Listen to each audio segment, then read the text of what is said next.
Dr. Clif here again. Today we're going to talk about shoes in the gym. What type of shoes do you need to wear at the gym? Well, in theory you could wear just about anything, but that's not the most optimal for your body. Shoes need to perform a few functions for you. They need to protect your foot, and they need to provide support. Depending on what the activity is, depends on how much protection and how much support is ideal. This is a very basic Chuck Taylor All-Star shoe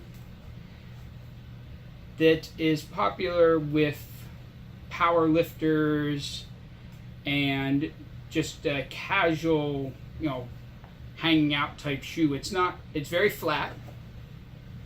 There's no heel on it. There's not a lot of cushioning, right? This shoe keeps you close to the ground.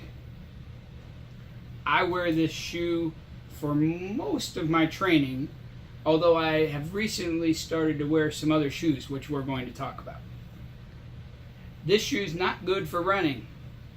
Really not so good for playing basketball, although if you go back to like the 60s and 70s, this is the most popular shoe for that, because there's not enough cushioning and it'll beat up your joints. Then we move to this shoe. This is a Reebok CrossFit shoe. My new favorite shoe. Just in the last month or so I've been wearing it.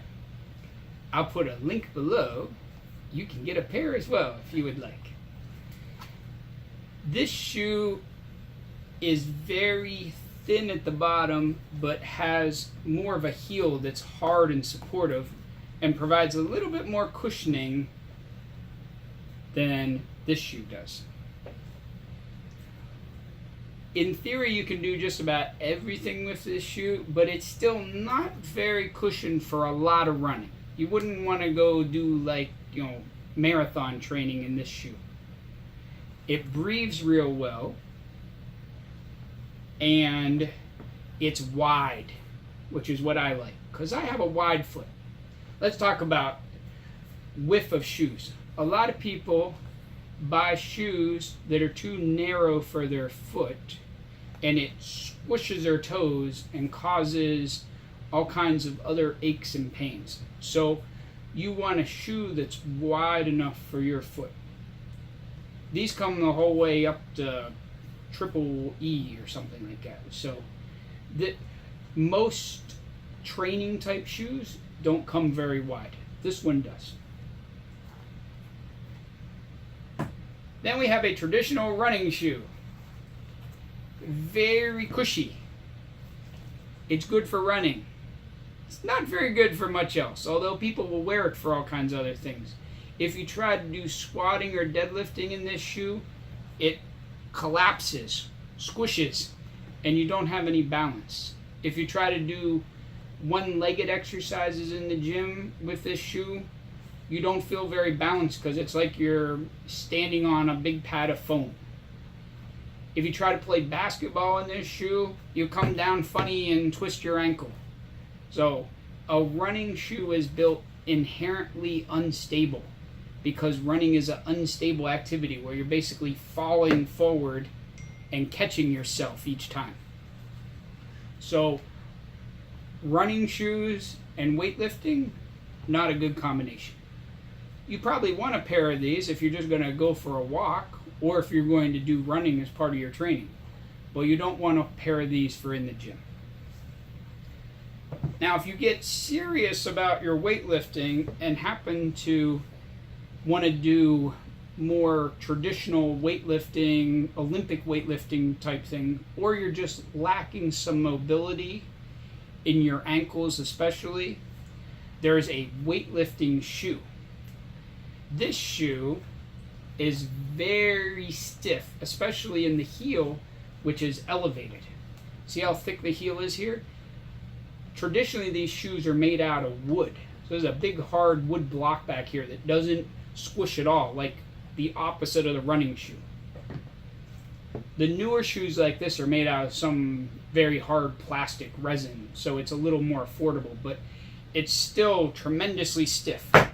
See the difference between this shoe, this shoe. It's hard on the bottom, and it has this non-slip type sole that when you put this on and you do squatting in particular, you feel like the floor is pushing back up through you.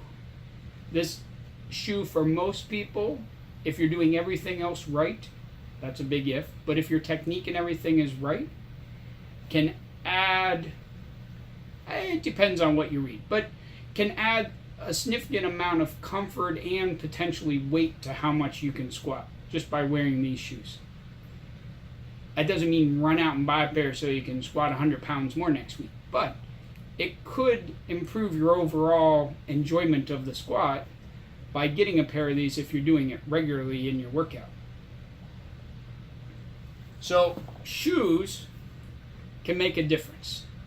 Some people just prefer to work out barefoot, and especially if you're, working out in your own home gym or, at a place that's okay to do, maybe that's okay. But especially if you're a little bit heavier, like over 100 pounds, you probably need a pair of shoes to give some support to your foot and protect it from all the different things in the gym that can be an issue.